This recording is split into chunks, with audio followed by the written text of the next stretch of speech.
그런데 왜 이렇게 번거롭게 과거를 시행했나요? 한 해에 모두 시행하는 게 식년전시의 원칙에도 맞을 것 같은데요.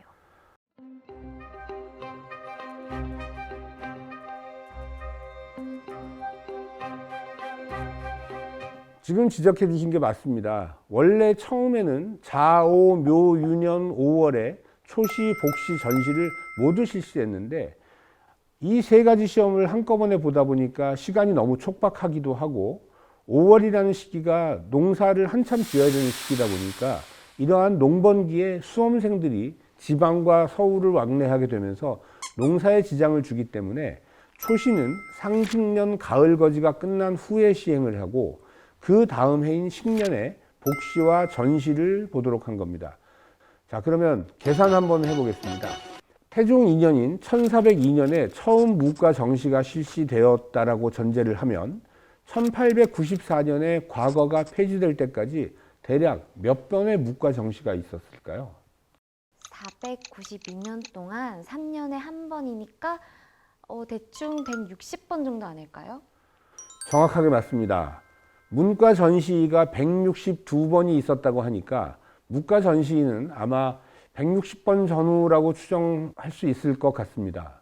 정말 정확하게 식년정시가 시행되었군요. 엄청 부지런히 인재를 등용한 것 같아요. 그런데 정시보다는 별시의 종류가 훨씬 많아서 과거 시험은 우리가 생각하는 것보다 무척 자주 실시되었습니다.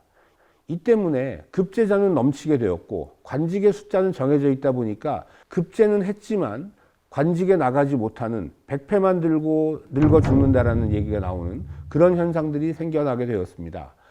이 문제는 문과 과거제를 설명할 때 말씀드린 바 있었습니다. 문과 별시와 마찬가지로 무과 별시도 그 종류가 매우 다양합니다. 우선 문과와 같은 증광시, 별시, 알성시, 춘당대시, 정시, 중시, 발영시, 등준시, 진현시, 타경시 등이 있었습니다. 별시에 대해서도 문과 과거제 설명하실 때 들었던 것 같은데요. 그래도 그냥 넘어가시진 않으시겠죠? 다시 한 번만 설명해 주시면 안 될까요? 어떻게 모두를 다 기억하고 살 수 있겠습니까? 저도 사실 다시 자료를 보지 않으면 잊어버리고 기억을 못하는 게 많습니다.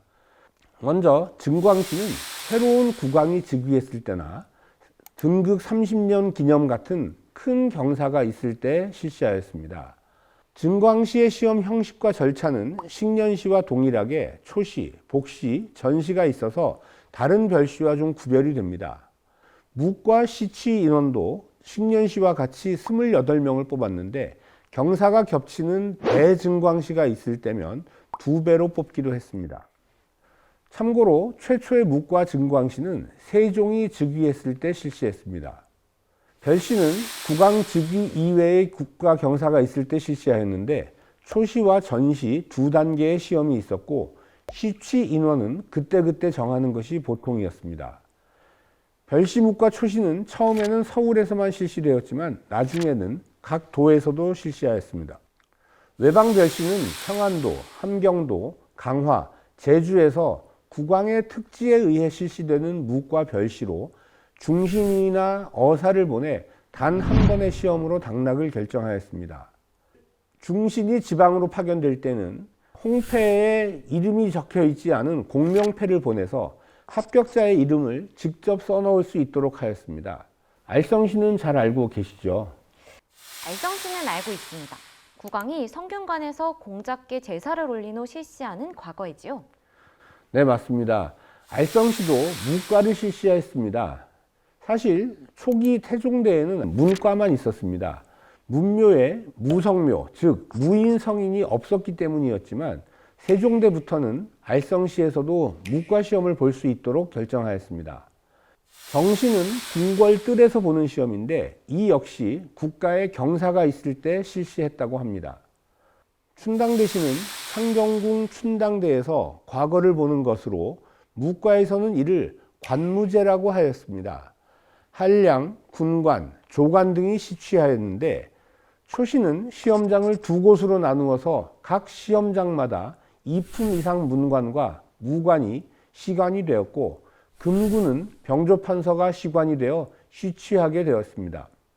복시는 춘당대에서 국왕의 칠림 하에 무예 중 4종류로서 시취를 하도록 하였습니다.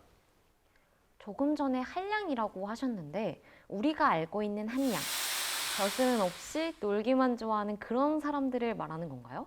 그런 사람들이 문과시험을 보게 되나요? 안 그래도 말씀드리려고 했었습니다. 한량이란 보통 일정한 직업 없이 돈 잘 쓰고 풍류를 즐기며 협기 있고 호걸스럽게 논이는 사람을 말하곤 하는데요. 시대에 따라서 그 의미가 변했습니다. 조선 전기에는 관직을 가졌던 자로서 향촌에 거주하는 유력 계층을 의미했었고요. 조선 중기 이후에는 벼슬을 못하고 특별한 직역이 없는 사람을, 그리고 조선 후기에 가면 아직 벼슬하지 못한 무인 또는 무과 응시자를 의미했습니다. 어쨌든 그들도 엄연한 양반 계층이었습니다. 그렇군요. 한량은 한가로운 양반들이네요.